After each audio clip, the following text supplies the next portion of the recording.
Alright, sabi mo nga sa katabi mo. Ready ka ba? Ready ba? Okay. Kasi ang pag-uusapan natin yung totoong gospel. Yung true gospel. Dito, kasi kapag hindi natin alam yung totoong gospel, ibig sabihin, mali din yung salvation mo. Mali din yung kaligtasan mo. At kapag hindi totoong gospel, ibig sabihin, walang kaligtasan. Kaya po, sa umaga pong ito, pag-aaralan po natin ito. Kasi nga, baka inabot na kayo ng 30 years na nasa sinasabing Kristiyano, pero ang katotohanan, di pala natin alam yung totoong gospel. Okay? Kasi yung totoong gospel, siya yung tamang pundasyon ng kaligtasan ng tao. Ibig sabihin, kapag may totoong gospel, merong hindi totoong gospel. Ang tawag doon sa hindi totoong gospel, gospelan. Meron ding bahay, pero hindi lahat ng bahay totoong bahay. Ang tawag doon ay bahayan. Nakukuha ninyo? Kapag hindi natin alam ito, sayang po yung ating effort. Sayang po yung ating pagpapagal. Okay? Kaya ang nangyayari sa atin, fighting for survival. Okay? Nakuha po natin. Yung iba, ang pananaw, nagsisimba naman siya palagi. Kaya sigurado siya sa kanyang kaligtasan. Ang pananaw ng iba, gumagawa siya ng mabuti, kaya sigurado siya sa kanyang kaligtasan. Yung iba, hindi naman siya gumagawa ng masama, kaya sigurado siya sa kanyang kaligtasan. Lahat ng ito, ang tawag po dito ay heresy. Sabi po dito, He will punish those who do not know God and do not obey the gospel of our Lord Jesus Christ. They will be punished with everlasting destruction and shut out from the presence of the Lord and from the glory of His might. Sa Tagalog, darating siyang napapalibutan ng nagliliyab na apoy at parurusahan niya ang mga hindi kumikilala sa Diyos at hindi sumusunod sa magandang balita tungkol sa ating Panginoong Jesucristo. Panginoong Jesus. Parurusahan sila ng walang hanggang paghihirap at pagkawalay sa Panginoon at hindi na nila makikita pa ang dakila niyang kapangyarihan. So dito, kung oobserbahan po natin itong verse na ito, mayroong parusa sa mga taong hindi niya sinusunod yung mabuting balita tungkol sa ating Panginoong Jesucristo. O yung tinatawag na they do not obey the gospel of our Lord Jesus Christ. Obserbahan po natin itong verse na ito. The gospel of Christ is not something to obey and not merely something to believe. Ulitin ko, the gospel of Christ is something to obey and not merely something to believe. So kung naniniwala ka sa gospel, hindi lang ito dapat pinapaniwalaan. Ito dapat ay sinusunod. Kaya hindi ho pwede na paghiwalayin mo yung believing and obedience. Magkasama ito. Hindi mo pwedeng paghiwalayin. Tama po ba? Nagigets po ba natin? Ngayon, napakasimple. Ano daw yung totoong gospel? The gospel of our Lord Jesus. Kung meron pang ibang gospel na hindi kay Jesus Christ, ang tawag po doon ay hindi totoong gospel. Nakukuha po natin. Ang tanong, ano yung gospel ni Jesus Christ? Ano yung gospel ni Jesus Christ, Sister Marisa? Ano yung mabuting balita tungkol kay Jesus Christ? Pag sinabing mabuting balita, ibig sabihin walang bad news. Puro good news. Tama ba? Kung ang good news na sinasabi mo ay merong bad news, hindi yun good news. Kung yung sinasabi mong good news ay merong problema, hindi yun good news. Okay? Tama po. Nakukuha po natin? Ulitin ko lang, ang big idea sa verse na ito, yung gospel ng ating Panginoon ay hindi lang dapat mo pinapaniwalaan. Dapat yung gospel ni Jesus Christ, sinusunod mo. Okay. Are you following? Nasusundan niyo ako? Yan. Tuloy natin. Ano ba ang tamang gospel? Okay. Sabi po dito, but whether I live or die is not important. For I don't esteem my life as is indispensable. It's more important for me to fulfill my destiny and to finish the ministry my Lord Jesus has assigned to me, which is to faithfully preach the wonderful news of God's grace. So dito, pinapakita ko ano yung gospel ni Christ. Ang gospel ni Christ is gospel of grace. Ang mabuting balita ng ating Panginoong Hesukristo ay balita ng biyaya. Nakukuha po natin? So, anong ibig sabihin ng grace?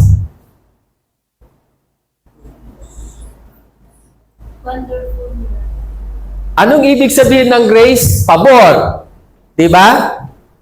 Pabor. Hello?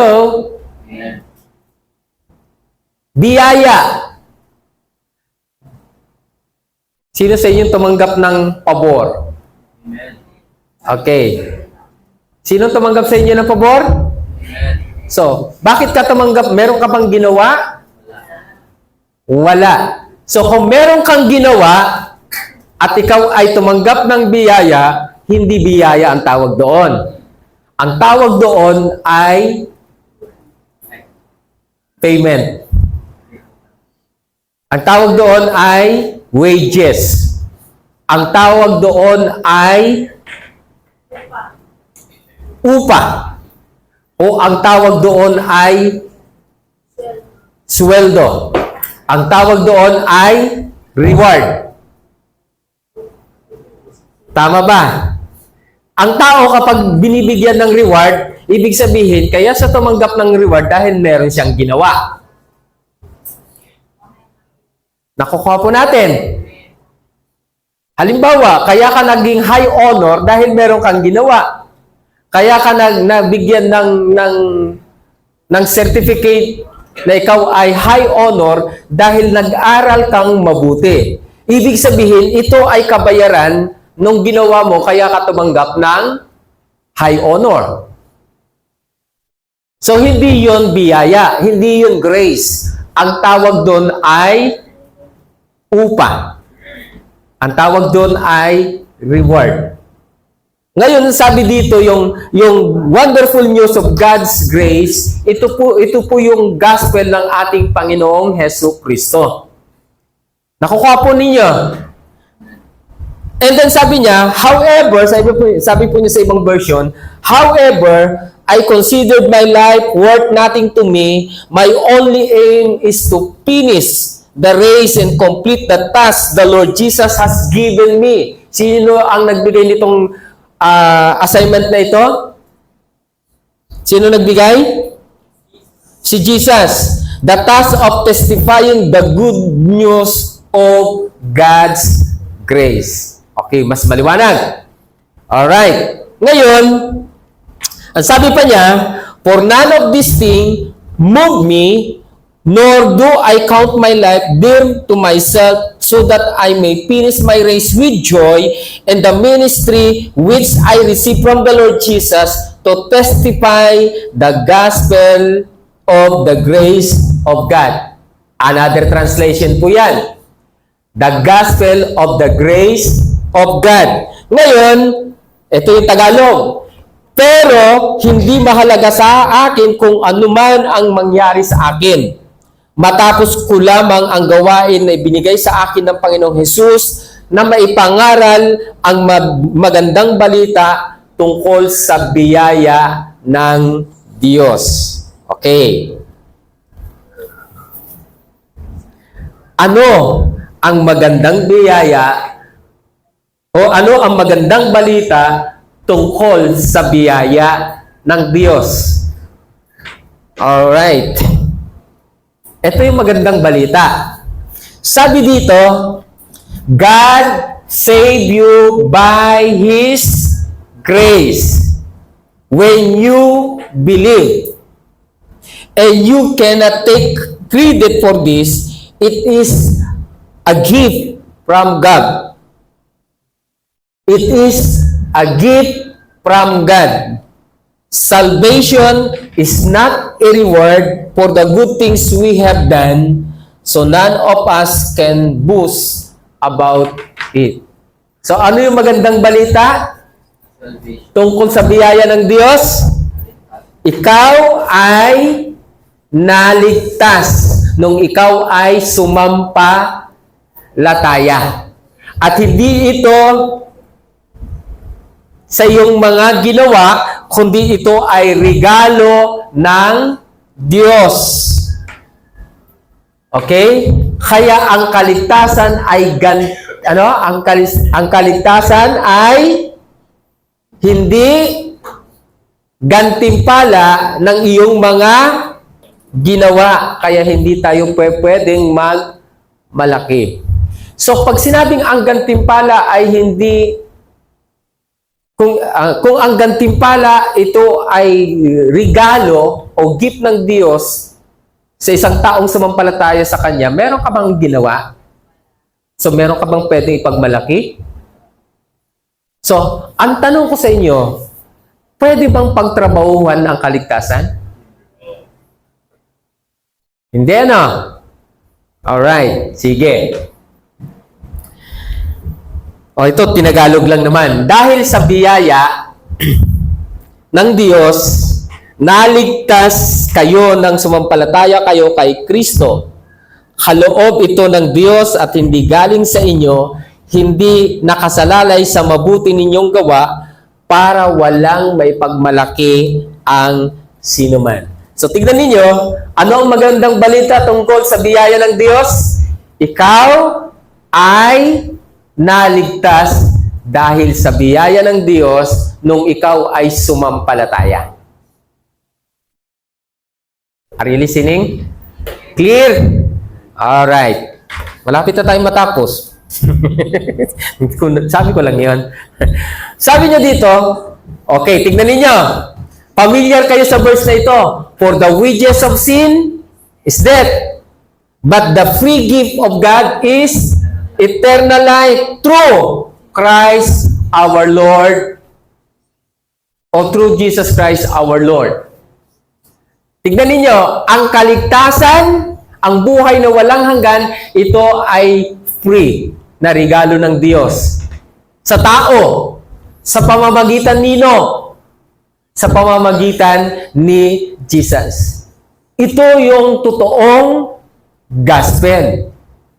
Okay? So, kung ito yung totoong gospel, ibig sabihin, walang ibang paraan ng kaligtasan ng isang tao, kundi ito lang. Nakukuha ninyo? Kaya kapag mayroong nagsabi sa inyo na kapag hindi ka naging membro ng isang iglesia, hindi ka maliligtas, ang tanong, totoong gospel ba ito? Totoo? Hindi. Kapag mayroong nagsabi sa inyo na kailangan mong gumawa ng mabuti para maligtas ka, ang tanong, totoong gospel ba ito? Hindi. Okay? Oh, isip-isip, paminsan-minsan. Isipin natin mabuti. Kasi kung hindi tama yung gospel na pinaniniwalaan mo, walang kaligtasan sa iyo. Makinig po kayo. Dadahan-dahanin ko po ito. Sabi nga dito sa Romans 1:16 and 17, si Paul mismo ang nagsasabi, sabi niya, "For I am not ashamed of this good news about Christ. It is the power of God at work saving everyone who believes, the Jew first and also the Gentile. This good news tell us how God makes us right in His sight. This is accomplished from start to finish by faith. As the scriptures say, it is through faith that a righteous person has life." Kaya tingnan ninyo, ang kaligtasan ay matatanggap lang ng isang tao sa pamamagitan ng pananampalataya. Nakukuha po natin. Ito yung biyaya, ibinibigay ni Lord sa iyo, pero kailangan mong paniwalaan yung ibinibigay. Kung hindi mo paniniwalaan yung ibinibigay, hindi mapapasaya yung buhay na walang hanggan.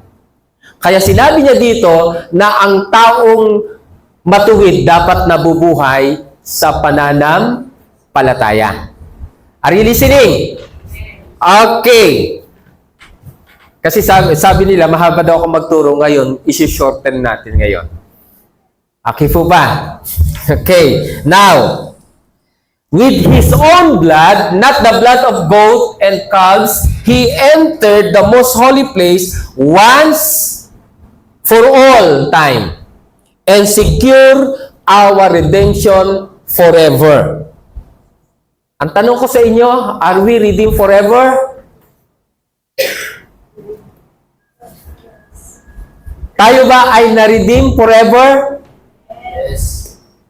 Anong ibig sabihin ng forever? Magpakailanman ikaw ay tinubos ng ating Panginoon minsan lang. Pag sinabing minsan lang, wala nang kasunod. Wala nang addition. Minsan lang tayong tinubos ng ating Panginoon at ito ay forever, magpakailanman. Okay? Kaya minsan lang siyang ipinako sa krus. Minsan lang siyang namatay. At muli siyang nabuhay, hindi na mauulit yun. Are you listening? Anong ibig sabihin ng secure?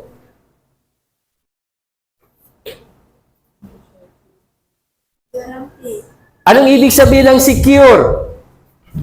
Guarantee. Ano pa? Siguraduhan. Ha? Tiyak. Tiyak na ano? Na ikaw ay tinubos forever. Ibig sabihin yung tinak, ibig sabihin ng secure, ibig sabihin, wala na. Tapos na. Sinigurado na ng ating Panginoon yung ating katubusan. Forever yung kanyang ginawa para sa atin. Nagigets natin? Now, bibilisan natin na konti. Ito, sabi niya, tinubos tayo sa mga kasalanan natin magpakailanman. Ibig sabihin, sinigurado talaga ni Lord yung ating security. Amen? Hello? Ngayon,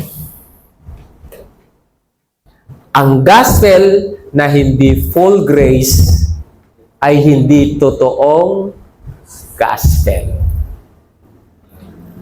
Dito ko kayo pag-iisiping mabuti. Ang gospel na hindi full grace ay hindi totoong gospel. Pag hindi totoong gospel, may kaligtasan ba doon?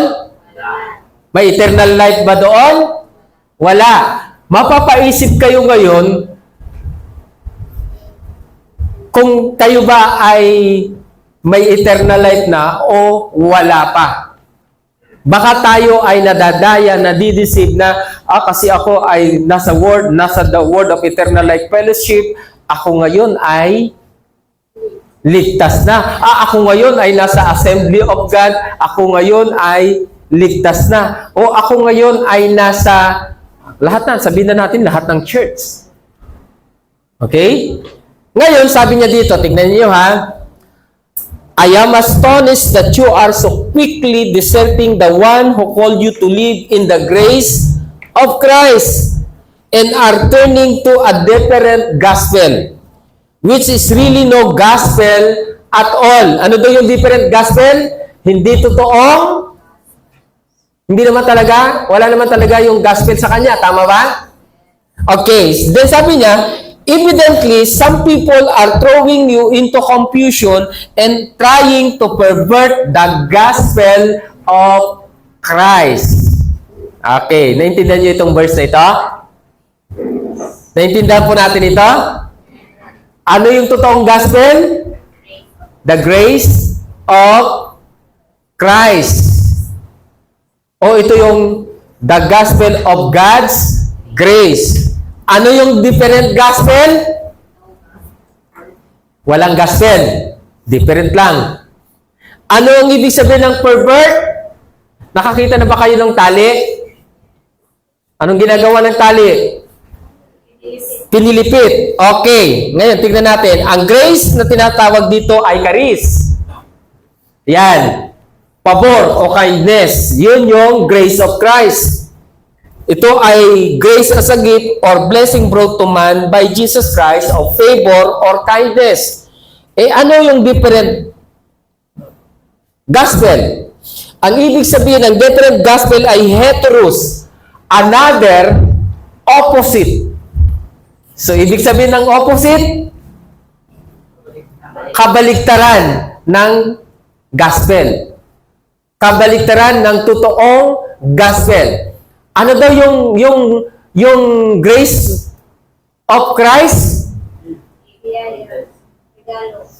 Kindness, kabutihan, regalo, pabor, pagpapala na ibinigay ng Panginoon sa mga taong nanampalataya sa Kanya.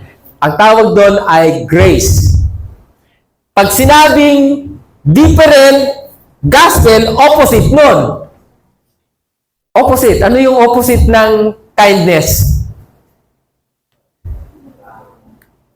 Kasumitan. Anong opposite niyan? Ha? Anong opposite ng love? Hatred. Galit. Anong opposite ng obedience? Yun, ang tawag doon ay different gospel. Kaya hindi matatawag na grace kung hindi sumusunod. Kasi ang tawag doon ay different. Hello? Opposite. Kaya ang totoong nakatanggap ng biyaya ng Diyos, hindi problema sa kanya yung pagiging masunurin. Hindi problema sa kanya yung pagiging humble. Hindi problema sa kanya yung pagiging mabait. Hindi problema sa kanya ang pagiging mapagbigay. Ang different gospel opposite ng grace. Nakukuha ninyo? Mas matindi yung pangatlo. Perverted. Ang perverted ay metastrepo. Perverted the gospel of Christ. Ang ibig sabihin ay change, corrupt. Yung salitang meta ay change plus strepo o reverse or twist. Kaya sinabi niyang perverted. Nakukuha ninyo? So, ibig sabihin, kinukurap mo, binabago mo yung gospel. O kaya dinadagdagan mo yung gospel. Naglalagay ka ng addition, kaya perverted. Pinipilipit mo, tinitwist mo yung tama. Ginagawa mong mali yung tama. Ang tawag doon, perverted. Nakukuha natin. Tanong, sa tingin nyo, nasaan kayo dyan? Ha? Nasa full grace kayo? Nasa different gospel o nasa perverted gospel? Okay, sige. Ulitin natin yung Sa Tagalog, sabi niya, nagtaka ako dahil ang dali ninyong tumalikod sa Diyos o tumawag sa inyo sa pamamagitan ng biyaya ni Kristo. Bumaling kayo sa ibang magandang balita na hindi naman totoo. Ang totoo, walang ibang magandang balita. Nasabi ko ito dahil may mga taong nanggugulo sa inyo at gusto nilang baluktutin ang magandang balita tungkol kay Kristo. Yung salitang perverted, binabaluktot yung gospel. Iniiba niya. Kaya pag sinabing grace, pabor yan. Tama ba? Pag iniba mo yon, ang tawag doon, perverted. Pag binago mo, kaya halos parehas yan. Opposite di ba? Kumokontra ka doon sa biyaya, doon sa gospel.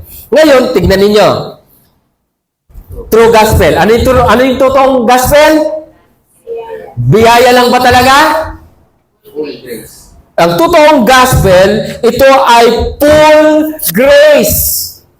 Tignan ninyo ang John 1:14. Basahin nyo nga yung John 1:14. Sino magbabasa? John 1:14.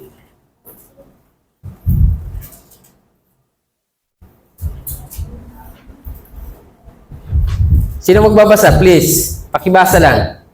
John 1:14. Hindi lang basta grace, ha? Tignan ninyo.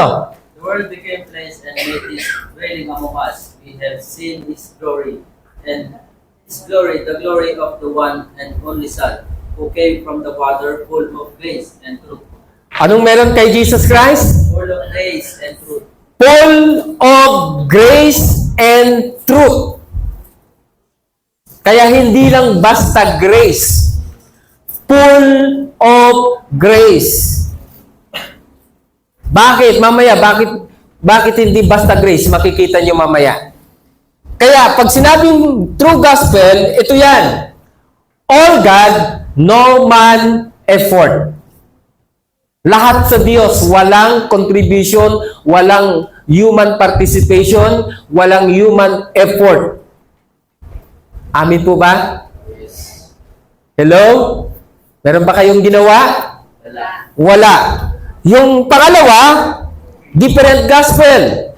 Ano yung different gospel? Ito ay by works. Pag hindi mo tatrabahuhin, hindi mo gagawa, kung hindi ka gagawa para sa kaligtasan mo, hindi ka maliligtas. Ang tawag doon by works. Naging opposite na siya doon sa grace. Dahil doon sa grace, sa full grace, ang Diyos lahat ang gumawa. Pero dito sa different gospel, walang Diyos. Tao lang ang gumawa. Ang tawag dito ay human effort only. Okay? Kaya pag sinabi niyang, kailangan kong gumawa ng itong, gawin ko ito para maligtas ako, ibig sabihin, ito ay different gospel. May tao bang nagsasabing ganito? Marami. Yung perverted. Yung perverted, ito yan. Grace. Grace plus work. Kaya hindi ho basta grace lang. Kailangan. Dapat full grace. Nakigets niyo? Nakakuha natin? Ngayon, bakit grace plus work? Kasi ito yan. Kalahati sa Diyos, kalahati sa Diyos, sa tao. half-half. Parang ganito. Christ and the folk. Christ and the Holy Rosaries. Tama ba yun? Rosary. Christ in the church. Christ in the good work. Ibig sabihin, laging merong idinadagdag. Meron ka pang pwedeng idagdag kay Kristo? Wala na. Pag sinabing Christ in the church, ibig sabihin, hindi sapat si Kristo. Dapat ikaw ay umanib sa church para maligtas ka. Ang tawag doon ay Christos. Ibig sabihin, si Kristo at meron pang karagdagan. Pagdating kay Martin Luther, ang tawag naman ni Martin Luther ay Solos Christos. Ang ibig sabihin ng Solos Christos is Christ alone. Wala nang idaragdag. Sinong tama? Si Martin Luther? Yes. Nakukuha po natin. Naiintindihan niyo ba ako? So ngayon, parang ganito. Kailangan, hindi sapat yung biyaya ng Diyos. Kailangan mong magpunyagi, kailangan mong gumawa ng mabuti para sa kaligtasan mo. Ang tawag doon, perverted. Ang tanong ko sa inyo, saan kayo dito sa tatlo?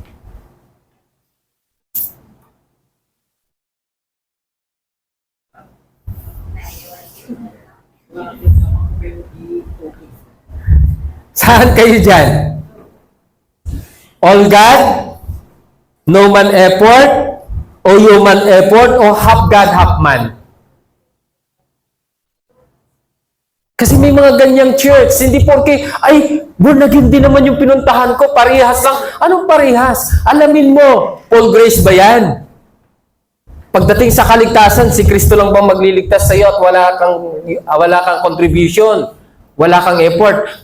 Pag meron, hindi Paul Grace yan. Half-half yan. Ang tawag dyan, perverted. At itong masakit, walang salvation sa perverted. Amen. Walang salvation. Walang salvation sa different gospel. Yung iba, nagbibigay ako ng tithes ko, kaya nandyan na yung biyaya ng Diyos, nagbibigay pa ako, masunurin ako sa pagbibigay ng tithes ko, kaya ako ay ligtas. Ang tanong, totoo o hindi? Tama o mali? Mali. All God, no human effort pagdating sa salvation. Ephesians chapter 2, verse 8 and 9. Balik tayo doon. Okay? Kaya kapag maliligtas ka sa paggawa ng mabuti, ang tawag doon, perverted. O sino nagtuturo na maliligtas ang tao dahil siya ay gumagawa ng mabuti, dahil siya ay sumusunod sa sinasabi ng simbahan? Mayroon bang kaligtasan doon? Wala. Kaya liwanag yung verse eh. Are you listening? Tanong ko sa inyo, sinong ligtas na dito? Taas ang kamay. Taas ang kamay. Hindi mo kataas yung nakikita ninyo. So, ibig sabihin, nasaan kayo dyan? Hala ka, sister, ang dami mo ng absent. Hindi ka na maliligtas yan. Hala ka, sister, hindi mo sinusunod yung sinasabi sa iyo ng simbahan. Hindi ka na maliligtas yan. Anong sa tingin niyo tama? Mali? Mali. Bakit? Sino bang magliligtas sa iyo? Si Kristo lang. Ano lang ang dapat mong gawin? Kailangan mong paniwalaan yung ginawa ni Kristo sa krus ng Kalbaryo. Are you listening? Gets ninyo? Amen. Ang tanong, yun naman pala, pastor, hindi kahit uma-absent na ako, kahit hindi ako, kung kailan ako pupunta ng church, okay lang, ligtas naman na ako. Anong ibig sabihin ng different gospel? Opposite doon sa gospel. Ano yung gospel ni Christ? Grace. Full grace. So, pwede ba na sinasabi mong ligtas ka pero wala yung bunga ng pagsunod ng kaligtasan? Ano ang opposite? Sabi ko sa inyo kanina, ano ang opposite ng obedience? Disobedient. Kaya hindi pa pwedeng gawin mong lisensya yan na, hindi bali, kahit maintindihan naman na ako ni Lord, total under grace naman ako, ligtas na ako. Ang grace ay hindi ginagamit para sundin yung nais mo. Ang grace ay ginagamit para sundin ang nais ng Diyos. Are you listening? Hello? Ang grace, ang sinasabi ng grace, no to unrighteousness. Titus 2:11 and 12. Tignan ninyo. Titus 2:11 and 12. Ito yung problema ng different gospel. Ito yung problema ng perverted. Ano ang sinasabi ng Titus 2:11 and 12?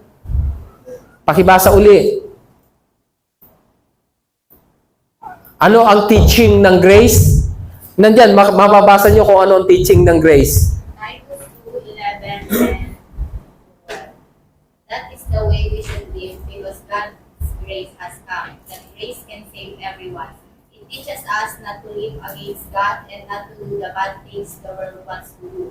It teaches us to live on earth now in a wise and right way, a way that shows true devotion to God. Anong teaching niya sa verse 12?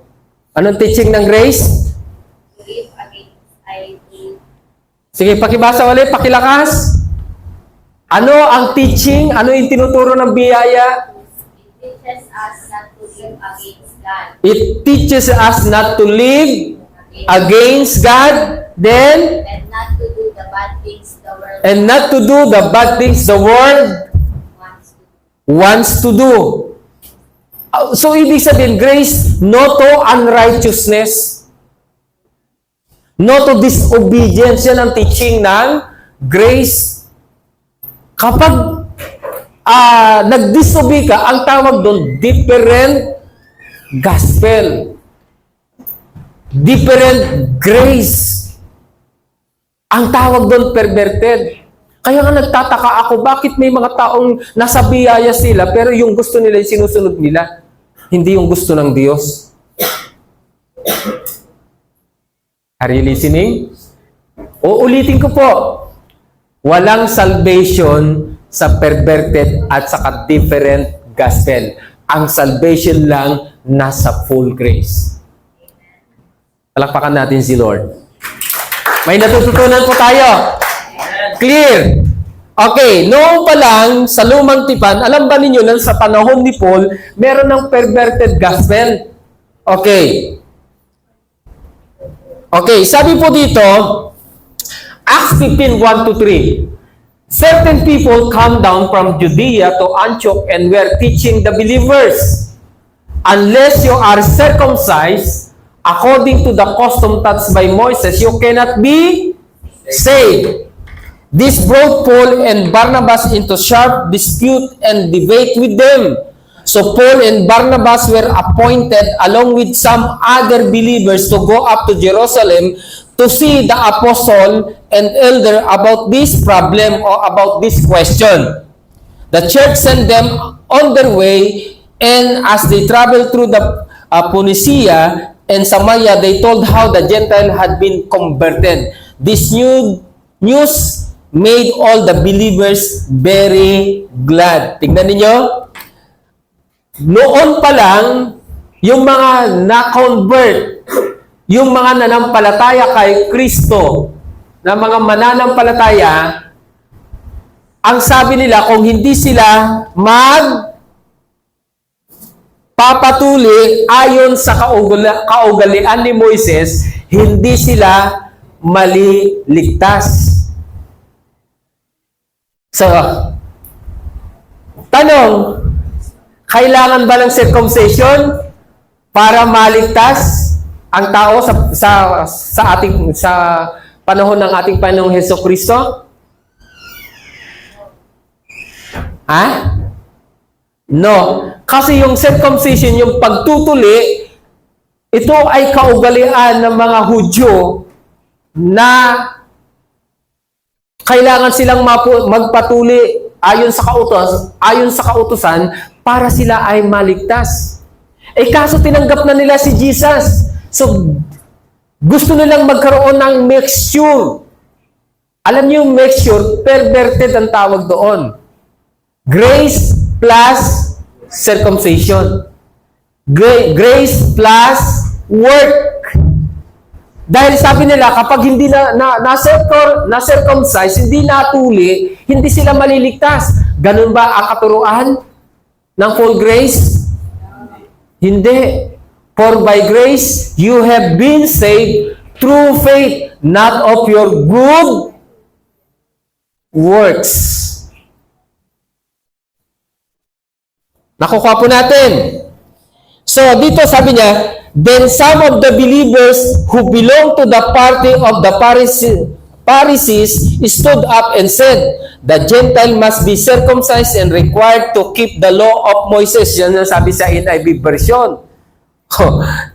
Kita nyo, na ano sila ha, yung mga Gentile ang tinutukoy dito ay ang liwanag na sinasabi na ang totoong gospel ay all God, no human effort. Nakukuha po ninyo? Okay, now, tuloy natin. What is the condemnation to those preaching different gospel and perverted gospel? Kaya ko nasabi sa inyo kanina na walang salvation sa different gospel at saka perverted gospel. Sabi dito, but even if we or an angel from heaven should preach a gospel other than the one we preach to you, let them be under curse. As we have already said, so now I say it again, if anybody preaching to you a gospel other than what you accepted, let them be under curse. Dalawang beses sinulit. Tama? Okay. So, anong ibig sabihin ng curse? Sa Greek word ay anathema, excommunicated, ban, curse, go to hell.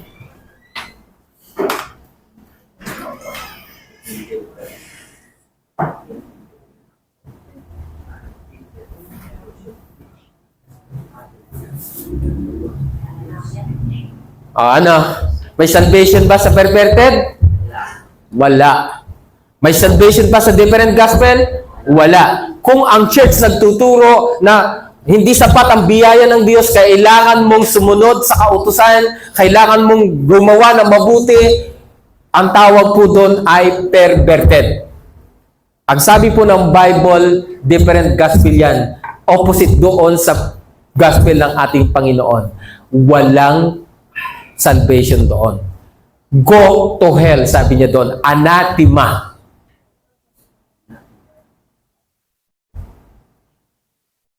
Are you listening? Amen. Hello? Maliwanag po yun. Ang tanong ko sa inyo ngayon, sino siguradong ligtas na siya? Taas ng kamay. Sino yung hindi pa sigurado? Taas ang kamay. Ha? So may natututunan tayo. Yan yung dapat nating intindihin. Totoo pa yung gospel na pinaniniwalaan mo o hindi. Kung ang paniniwala mo, grace plus work o by works, hindi totoong gospel yan. ang totoong gospel, grace alone, faith alone, Christ alone. All God, no human effort. Kaya nga ako, hindi ko kayang iligtas at hindi rin kayo kayang iligtas ng church. Hindi rin kayo kayang iligtas ng mga activities ng church. Ay, song leader ako, gitarista ako, ginagawa ko yung aking ministry. Hindi ka kayang iligtas ng ministry mo. Amen. Amen? Naintindihan niyo ba? Okay, parang hindi niyo ako ma-misinterpret. Kung ang pagmi-ministry mo, ang pagbibigay mo ay hindi para maligtas, walang problema. Pero kung ang ministry mo, pagbibigay mo, pagsiserve mo ay para maligtas ka, yun ang mali. Ang tawag doon, perverted. Kaya hindi tayo nagsiserve kay Lord para maligtas. Hindi tayo nagmi-ministry para maligtas. Hindi tayo nagbibigay para maligtas. Hindi tayo nag-social win o nag-i-evangelize para maligtas.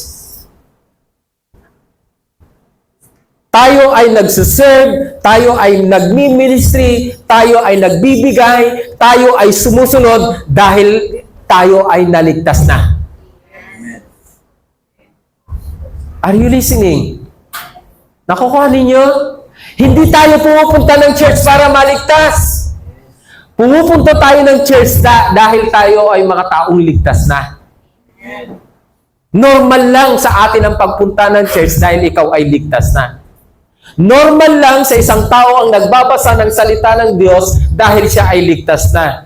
Normal lang sa isang tao na siya ay nag-i-evangelize, nagbibigay, dahil siya ay ligtas na. Pero kung ang pananaw mo, kaya ka nagbibigay, kaya ka pumupunta ng church ay maligtas, maling gospel yan.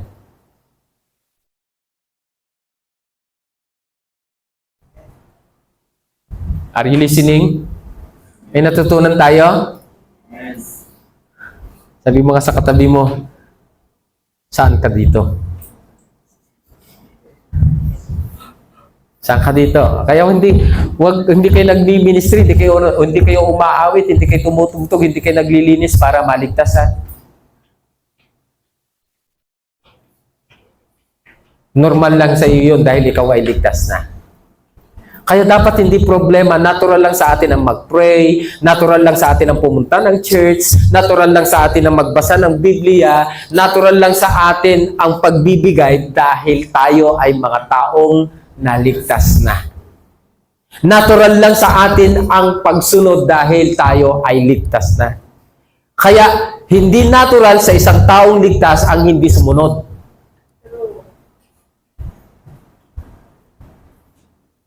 Nagigets niyo? Nakukuha po natin? Kaya wala pong big issue pagdating sa pagiging ligtas na tao. Dapat normal lang sa isang tao ang lahat ng ginagawa niya sa Panginoon dahil siya ay niligtas na ni Lord.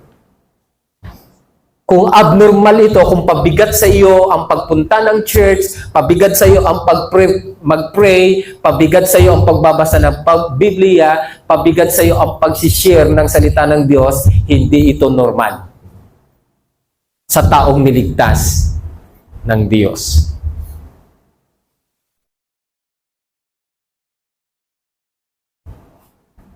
Balikan natin. But even if we or an angel, tignan nyo, kahit anghel, from heaven should preach a gospel other than the one we preach to you, let them be under curse. As we have already said, so now I say again, tignan nyo, napaka-importante pag inuulit-ulit. I say again, if anybody is preaching to you a gospel other than what you accepted, let them be under curse.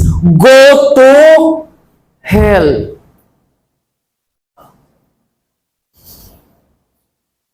Okay. But even, inulit dito sabi niya sa GNT, but even if we or an angel from heaven should preach to you a gospel that is different from the one we preach to you, may he be condemned to hell. We have said it before, and now I say it again. If anyone preaches to you a gospel that is different from the one you accepted, may he be condemned to hell. Oh, liwanag yan. Kaya sabi po dito, people who rejected the gospel of Christ, full grace, will go to hell.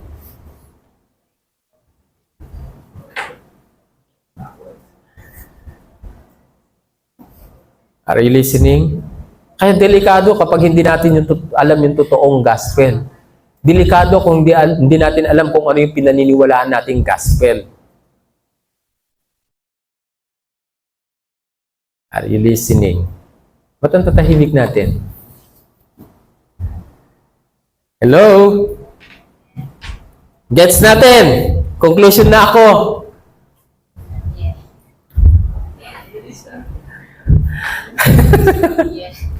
Ang sabi dito, pero hindi mahalaga sa akin kung ano man ang mangyari sa akin matapos ko lamang ang gawain na ibinigay sa akin ng Panginoong Hesus na may pangaral ang magandang balita tungkol sa biyaya ng Diyos. Sabi pa niya dito sa 2 Timothy chapter 1 verse 8 to 10, kaya huwag kang mahihiyang magpatutuo tungkol sa ating Panginoon o tungkol sa akin na bilanggo dahil sa Kanya, sa halip sa tulong ng Diyos, makibahagi ka sa mga paghihirap dahil sa magandang balita, iniligtas at tinawag tayo ng Diyos para maging Kanya, hindi dahil sa ating mga gawa, kundi ayon sa layunin at biyaya na ibinigay sa atin ni Kristo Jesus bago pa nagsimula ang mundo. Tinanggalan niya, ngunit nahayag lang ito nang dumating si Kristo Jesus na ating tagapagligtas.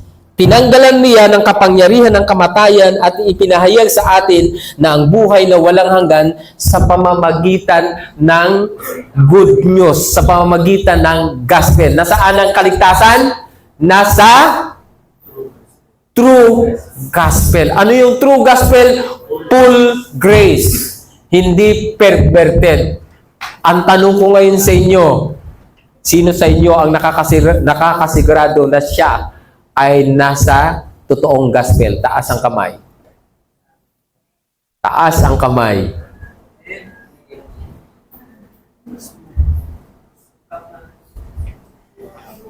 Okay. Sino sa inyong hindi pa nakakasiguradong ligtas na siya? Taas din ang kamay. Dalawa lang naman ang pagpipilian mo eh. Baka nasa perverted ka pa o nasa different gospel ka pa. Wala ka doon sa true gospel. Again, uulitin ko. Ang kaligtasan ay wala sa church, wala sa Assembly of God, wala sa 12, wala sa Methodist, wala sa Baptist, wala sa Iglesia ni Cristo, wala sa Roman Catholic, wala sa Muslim, ano pang mga churches sa marami, wala sa Evangelical, wala sa Presbyterian, wala sa ang dami kasi eh. Wala ang kaligtasan doon. Ang kaligtasan ay na kay Kristo lamang. Yes. Kaya walang kaligtasan sa pag-aanib sa isang church. Walang kaligtasan sa mga mabubuting gawa.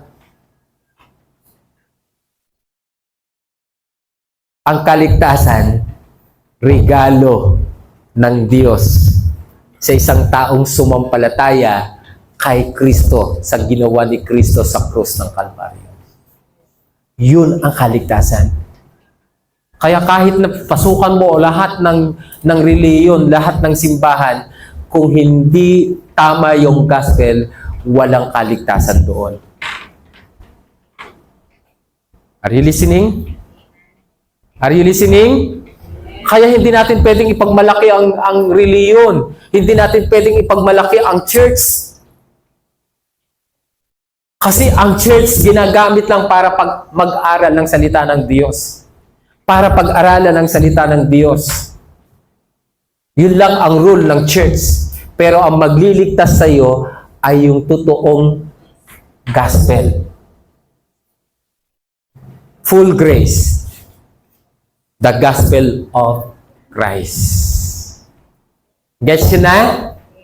Kaya huwag tayong masyadong deboto sa mga grupo natin.